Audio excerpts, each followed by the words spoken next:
सामने आ रही हैं। क्या होगा अगर इत्तेहादी भी ये कहना शुरू कर दें? अगले 24 घंटों में इत्तेहादियों के रद्द अमल भी आना शुरू हो जाएंगे और बड़ी एक इंटरेस्टिंग सिचुएशन पैदा हो जाएगी इस हवाले से। अगर इत्तेहादी भी कह देते हैं कि हम इसको सपोर्ट नहीं करते, एक तो डार साहब का ये कहना, क्योंकि कल तक तो हमें मिफ्ता इस्माइल साहब अस्सलाम वालेकुम। वालेकुम अस्सलाम। वजीर खजाना साहब, आज आपने अच्छा बड़ा बम फोड़ा है सबके सर पे। 12 बजे के बाद 30 रुपए फी लीटर इजाफा हो जाएगा। इसाक डार साहब कह रहे हैं वो सपोर्ट नहीं करते इस फैसले को, मुस्तरद करते हैं इस फैसले को। जी मैं बहुत शुक्रिया। मुझे तो ये जाहिर है कि वज़ीर आज़म पाकिस्तान शहबाज शरीफ साहब का ये हुक्म था कि ये करके आओ, और मैं समझता हूँ कि ये बड़ा ब्रेव फैसला था, बड़ा मुश्किल फैसला था जो प्राइम मिनिस्टर साहब ने दिया है। और ये हम समझते हैं कि हमारी सियासत के लिए ये मुज़र है, लेकिन हमारी रियासत के लिए ये ज़रूरी था। ये बात डार साहब नहीं समझते? आई एम श्योर 100% समझते हैं। मुझे नहीं, मैंने ये बात इनकी सुनी नहीं है तो मैं इस पर कमेंट नहीं कर सकता हूँ। मैं बात कर लूंगा ये प्रोग्राम के बाद। अच्छा मिफ्ता साहब, ये बताएं कि प्रोसेस आपने शुरू कर दिया, ये आप स्टैगर्ड प्रोसेस, तमाम सब्सिडी विड्रॉ करने में एक्सपेक्टेड पीरियड क्या है? 2 माह में, 3 माह में? टोटल जो आपने विड्रॉ करनी है, टोटल अमाउंट कितना अरसे में कर लेंगे? देखिए मालिक साहब, इस वक्त जो रियासत है आपकी, हमारा मुल्क जो है वो इस वक्त भी 30 रुपए बढ़ाने के बाद भी 54 रुपए नुकसान कर रहा है डीजल के ऊपर। यानी कि अगर एक सनतकार 10,000 लीटर रोज का इस्तेमाल करता है तो हम उसको 7 लाख रुपए के ऊपर सब्सिडी देते हैं, 5 लाख रुपए के ऊपर सब्सिडी देते हैं। तो क्या हमारा मुल्क इसका मुतामिल हो सकता है? गाड़ी पे, पेट्रोल पे जब आप सब्सिडी देते हैं तो गाड़ी वालों को सब्सिडी देते हैं, लेकिन पाकिस्तान में सिर्फ 10 या 12% लोग गाड़ी रखते हैं। तो अमीर तरीन लोगों को आप सब्सिडी दे रहे हैं, जिसके पास बड़ी गाड़ी है उससे ज़्यादा सब्सिडी दे रहे हैं। तो ये सब्सिडी खत्म करनी होगी। कितने दिनों में खत्म करेगी हुकूमत? ये हुकूमत का फैसला। ये अपने जाहिर है कि आज हमने नहीं सोचा हुआ है, सच्ची बात है, मुझे नहीं पता कि हमने क्या सोचा हुआ है। हम क्या हफ्तों की बात कर रहे हैं उसके लिए कि महीनों की बात कर रहे हैं?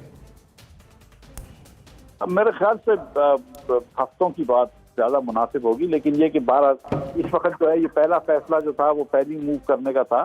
इसमें आपको यकीन दिला रहा हूँ कि ये फैसला आगे मजीद क्या होगा इसका फैसला अभी नहीं हुआ है, लेकिन अच्छा ये बताइए कि ये एक प्री कंडीशन थी IMF के साथ, तो क्या अब हम एक्सपेक्ट करें कि जो आपने 2 बड़ी चीज़ें IMF से मांगी हुई थी, एक तो कि आपका जो टाइम पीरियड है ये कम से कम साल प्लस हो जाए इस IMF प्रोग्राम का, और दूसरा इसमें 2 बिलियन और ऐड हो जाए, क्या वो चीज़ें एग्री हो गई हुई हैं? और आपका सिर्फ ये दिखाना था कि हाँ जी हम भी इम्प्लीमेंटेशन शुरू कर रहे हैं, तो वो चीज़ें भी आपकी अब इम्प्लीमेंट हो जाएंगी?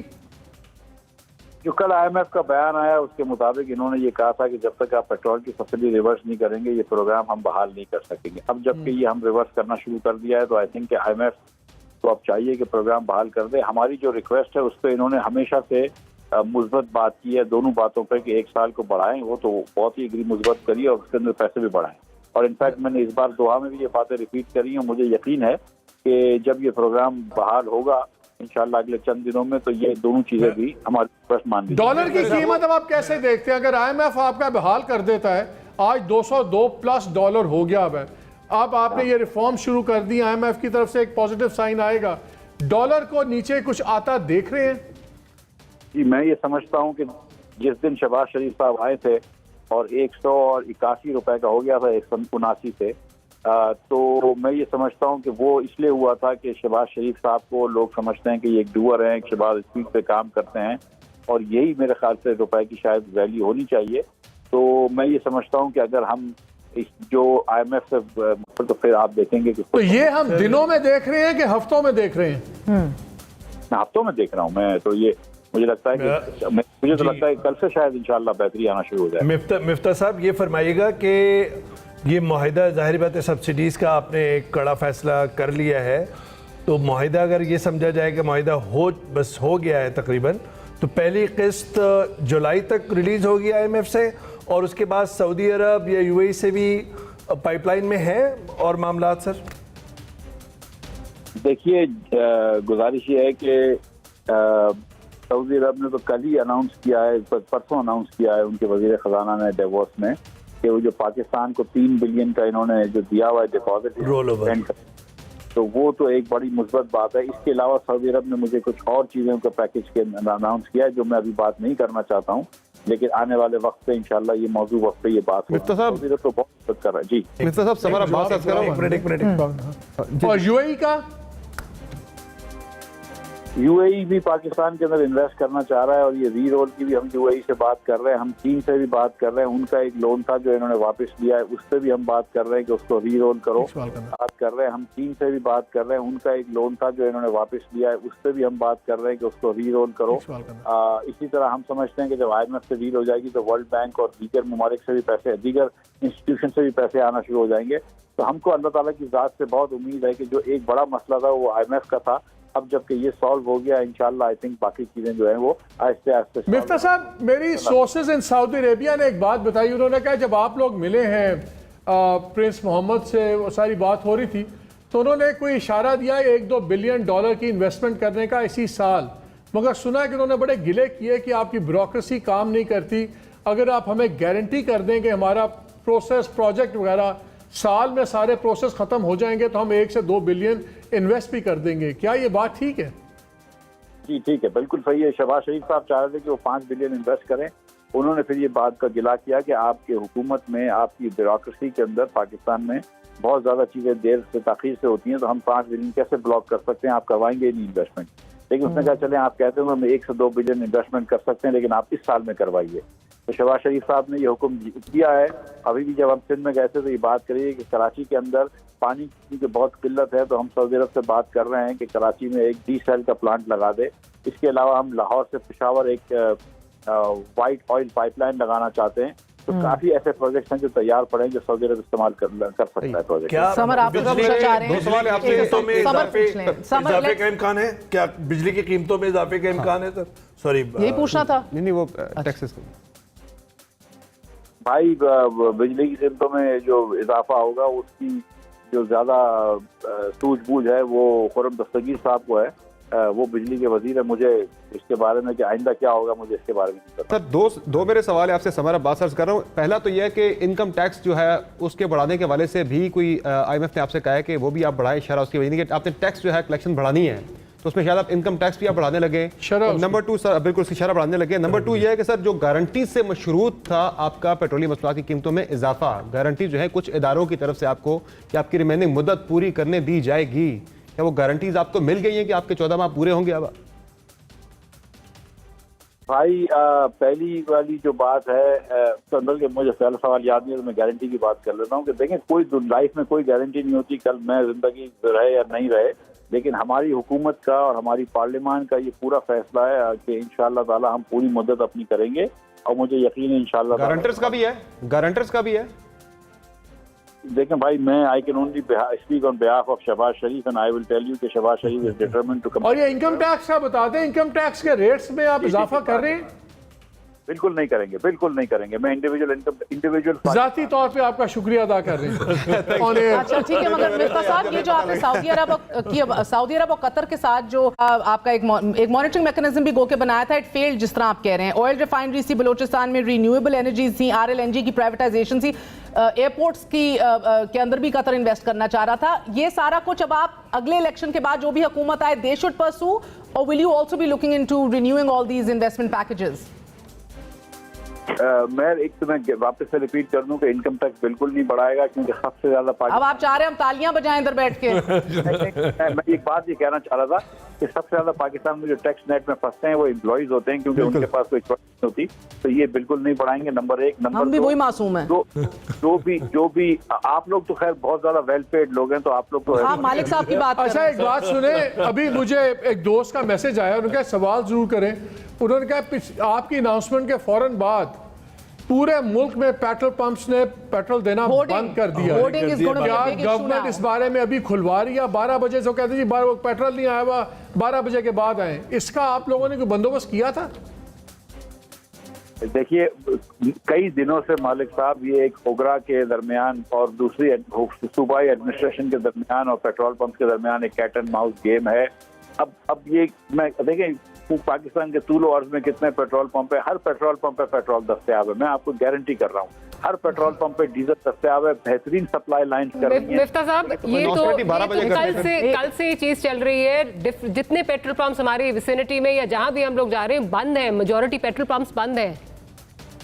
1 घंटे बाद आप देखिए सबके पास पेट्रोल आ जाएगा। घंटे बाद तो खुल जाएगा। ये बुलेटिन न्यूज करेगा। घंटे बाद आप कह रहे हैं मिफ्ता साहब सबके पास पेट्रोल आ जाएगा पूरे मुल्क में। मैं एक सवाल करना चाहता हूं। 30 रुपए फी लीटर मुनाफे के साथ कर लें। मिफ्ता साहब, एक थ्योरी ये भी थी कि ये जो सब्सिडी है ये एनएफसी में सूबों को पास ऑन की जाए, ऐसी कोई थ्योरी मौजूद थी? देखिए एनएफसी जो है एक आईनी स्कीम है, इसके ऊपर आप पेट्रोल की सब्सिडी जो है वो लाद नहीं सकते, माँ सिवाय इसके कि सूबे जो है वो रजाकाराना तौर पे करें। मेरा नहीं ख्याल है कि सूबे रजाकाराना तौर पर जो है, और खासतौर पर 1-2 सूबे तो बहुत ही कसरत नफ्सी में काम चला रहे हैं इस वक्त, कि सूबे जो है वो ये करने के लिए तैयार हों। बट ये बात और हुई थी सवाल है। इत्तेहादियों से इंक्लूडिंग पीपल्स पार्टी के सब बोर्ड शेयर करें। पीपल्स पार्टी वाले भी, एमक्यूएम वाले भी, जेयूआई वाले भी, दीगर और तमाम पार्टी वाले भी, चौधरी सालिक हुसैन साहब भी, मुफ्ती साहब भी, ये तमाम खालिद मक्सी साहब, ये तमाम साथियों ने जाहिर है कि ये समझते हैं, खुद सियासतदान हैं कि ये समझते हैं कि ये अवाम के ऊपर बड़ा बोझ होगा, ये भी समझते हैं कि इससे महंगाई आएगी, लेकिन ये भी समझते हैं बात कि ये नागुज़ीर है कि रियासत ये जो आपकी 6 बजे वाली मीटिंग थे, इसमें मिफ्ता साहब ये सारे लोग थे, सब ने सेकंड किया, तमाम एलाइज की रिप्रेजेंटेशन थी? नहीं, एलाइज की मीटिंग्स जो हैं वो पहले हो चुकी हैं, एलाइज की मीटिंग्स पहले हो चुकी हैं। आज जो हम 6 बजे जो मीटिंग थी वो तो एक इंटरनल मुस्लिम लीग के कुछ लोगों की मीटिंग थी। मैं तो इत्तेफाक से पहले से वजीर आजम साहब के पास गया हुआ था, और 6 बजे वाली मीटिंग में भी वजीर आजम साहब ने ये डिस्क्लोज नहीं किया। मुझको पता थी, आपको, हम दोनों को पता थी कि प्राइस बढ़ेगी, और 1-2 और लोगों को पता थी, लेकिन ये बात डिस्क्लोज नहीं हुई। लेकिन जब हमने बात करी तो ख्वाजा आसिफ ने बड़ा क्लियरली कहा कि अगर इफ ए चॉइस थी, लेकिन ये बात डिस्क्लोज नहीं हुई। लेकिन जब हमने बात करी तो ख्वाजा आसिफ ने बड़ा क्लियरली कहा कि अगर if a choice is to be made between political capital and national interest, तो we should go for national interest. और ये रूम का सेंस भी यही था। सर, वो नेशनल इंटरेस्ट की एक डेफिनेशन इमरान खान साहब भी कर रहे हैं। वो कह रहे हैं कि 30% रूस से सस्ता पेट्रोल मिल रहा था, वो डील हो रही थी, ये लोग क्यों नहीं कर रहे? जरा उस पर बता दें, ये क्या मामला है? रूस के साथ 30% सस्ते पेट्रोल की डील, ऐसी डील हो रही थी तो आप लोगों ने फॉलो अप किया उस पर? ऐसी डील हो रही थी, क्या मामला? भाई शौकत तरीन साहब कहते हैं वो सब्सिडी के कहीं पैसे रख के चले गए, खान साहब कहते हैं कि 30% पेट्रोल सस्ता। मुझे बता दें, खान साहब उस आदमी का नाम बता दें जिसने बात करी और मैं उससे फॉलो कर लेता हूँ। मुझे कोई कागज दिखा दे रशिया का। मुझे आप लोगों ने फॉलो अप करने की कोशिश की अपने अमेरिकी प्रेशर में कोशिश भी नहीं की? अरे मेरी बहन, किससे फॉलो अप करे? कोई बात ही नहीं हुई है, किससे बात करें? आप क्या बात कर रहे हैं? कोई रशिया ने कोई बात करी है?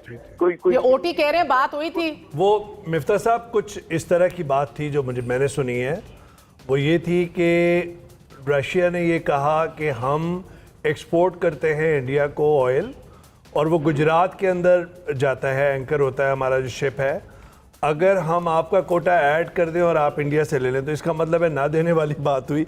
ये बात हुई थी जहाँ तक मेरी नॉलेज है। मैं उनको भी घर छोड़ के आऊंगा, मतलब ना देने वाली बात को भी परस्यू करूंगा। कोई बात तो हो ऐसी, कोई, मैं आपको सच बता रहा हूँ। देखें, वही सेक्रेटरी पेट्रोलियम बैठे हुए हैं आज, अली रजा भुट्टा साहब, एक बहुत समझदार, एक बहुत काबिल आदमी हैं।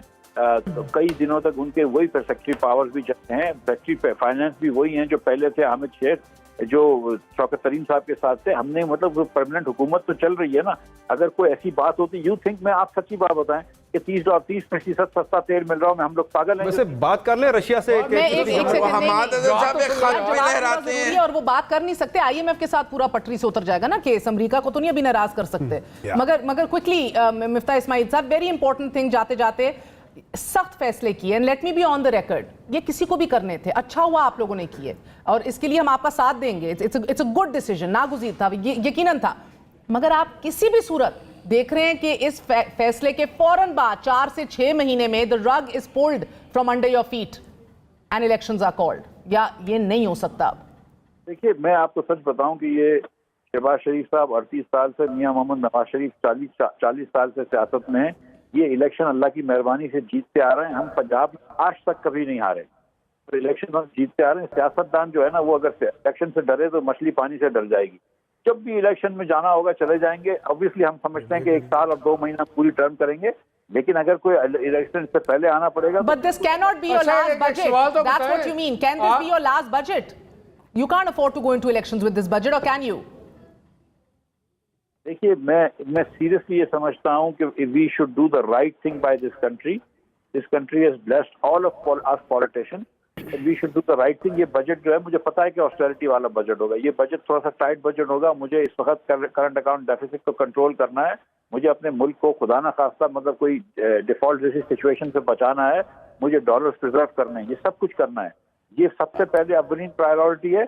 बाकी सियासत जो है वो करते रहेंगे, इंशाल्लाह एक मरतबा रियासत जो है वो हमारी मजबूत हो जाए। अच्छा, सुना है क्योंकि आपकी 6 माह की वजारत है, आप इलेक्ट नहीं हुए, सुना है आप शायद आपके लिए इसहाक डार साहब सीट छोड़ रहे हैं, आप उसमें से इलेक्ट होंगे? मैंने ऐसी कोई बात नहीं की। रूस के छेड़ने पे आ गए। वाली बात की आपने। Thank you very much. वो वही वाला माहौल था, रजिया गुंडों में फंस गई, मगर रजिया ने बड़े जबरदस्त क्या तरीके से कह रहे हैं? नहीं, मैं तो उम्मीद कर रहा हूँ कि ये जो पीटीआई के लोग जो अभी इस वक्त कह रहे हैं कि इस्तीफा दे देंगे, तो उसमें से जो इस्तीफे वाली कोई एक सीट है वो देखें ऐसा ही होगा। मिफ्ता इस्माइल साहब, बहुत बहुत शुक्रिया। और ये बात आपको बताते चले नाजरीन कि ये जितना भी अनपॉपुलर फैसला हो आवाम के लिए, ये जहन में रखिए, ये फैसला नागुज़ीर था, ये हमारे मुल्क के लिए बेहतर फैसला है। हमें सख्त फैसले करने होंगे हम जिस सूरत हाल में अभी। आज के लिए इजाज़त दीजिए, आपको आगाह रखेंगे। सिचुएशन रूम से साइनिंग ऑफ, गुड नाइट, अल्लाह हाफिज़।